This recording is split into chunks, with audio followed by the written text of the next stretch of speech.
Rising's March 2023 looks like an amazing month for travel plans or a dream school situation to work out, but also some clear career disruptions along the way. If you are excited to dive into what we can exactly expect for you in your rising sign this March, make sure that you like, subscribe, and hit the notification bell so you are always up to date with what the stars have in store for you. Hi, I'm Maren. I'm an astrologer, and in this video I'm using the tropical zodiac with whole sign houses, so no matter where your ascendant falls within your sign, this video applies to you. I have courses, daily horoscopes, and personal one-on-one live readings offered below, so if you want to learn with me, meet with me, or see any of my horoscopes, check out the links below, as well as know that I am hosting a retreat in Costa Rica at the beginning of June. So if you would like to join me in Costa Rica, feel free to check out that info below as well.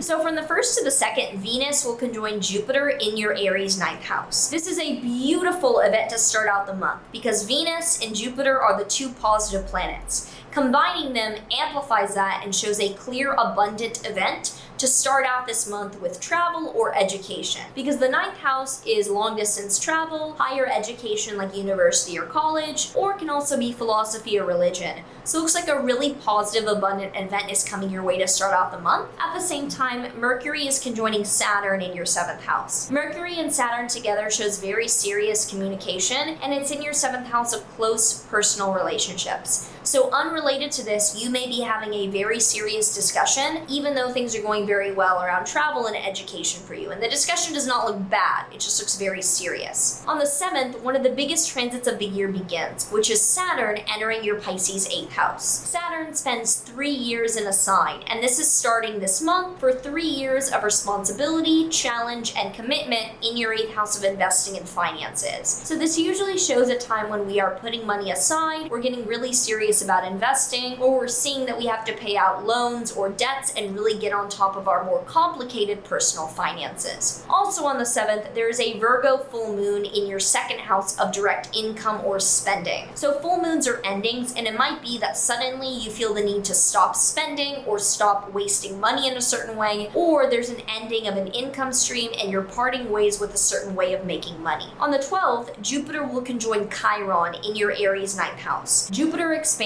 and Chiron is sensitivity or being very emotional. So with it in your 9th house of education or this trip, it could be that the opportunity that you're granted has you feeling particularly emotional, and around the 12th there's something that you just have to cry it out, and it's not bad or anything, but it's a particularly emotionally open time. From the 13th to the 14th, Mars in your 11th house will square Neptune in your 8th house. So Mars has been in your 11th house of networking or friends for the past 7 months, and this is the final time it will square Neptune in your 8th house, showing financial confusion with the people you're tied to. Know that this is the final last straw to work through, and starting in about a week, things will be a lot clearer, even if right now they are challenging financially around the people you're connected to. And from the 15th to the 17th, the Sun, Mercury, and Neptune in your 8th house will all square Mars in your 11th house. So it's a very confusing and aggravating financial time, especially regarding the people that you're connected to. From the 16th to the 17th, Venus in your Aries 9th house will square Pluto in your Capricorn 6th house. This shows that as things are going really well for you around travel or education, you could feel manipulated or paranoid around the people you work with that may not have your best intentions. Then on the 17th, Venus enters your Taurus 10th house. The 10th house is career and our professional life, and having Venus in its own sign in your house of career for the last half of the month is really lovely for positive events and attracting what you want around your job. On the 21st, there is an Aries New Moon happening, showing a new beginning around travel or education in the exact same way that we've been talking about this the whole month, but looks like it really kicks off on the 21st. And on the 23rd, one of the other major transits for the entirety of the year begins, which is Pluto entering your Aquarius 7th house. Pluto is the planet of transformation and upheaval into more authenticity, and it will be in your 7th house of committed relationships from the end of March until the beginning of June. It will then leave, so think about this 3 months as a preview for when Pluto is back in your 7th house for 20 years starting in 2024. So if there's some transformation you're considering making or feel like is coming on around relationships for you, know that this is a preview and it'll more heavily be there starting next year for the next 2 decades. Then on the 25th, Mars finally leaves your Gemini 11th house and enters your Cancer 12th house. So thank God Mars is out of your 11th house of friends and social groups you're connected to, and now for around around the next month or so, it will be in your 12th house of mental health. So you could be grappling with some more challenging mental health issues or having that as what you're really working on. On the 28th, Mercury will conjoin Jupiter in your Aries 9th house. This looks like very positive news and communication around the travel or educational plans that are going very well for you. And on the 30th to the 31st, Venus will conjoin Uranus in your Taurus 10th house. Venus and Uranus together shows very disruptive things around value or relationships. So having that in the 10th house of career looks like a very entertaining end to the month around career.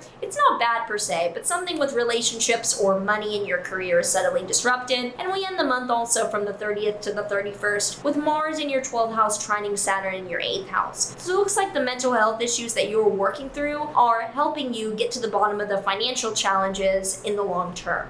If you already have any thoughts or comments around what's happening for you this month, do let me know down below. Would love to hear from you if anything stands out that you're predicting with your current plans. The oracle card that we have for Leo risings for this March is I Invoke Laughter. So Leos are generally really good about this. You're a playful sign.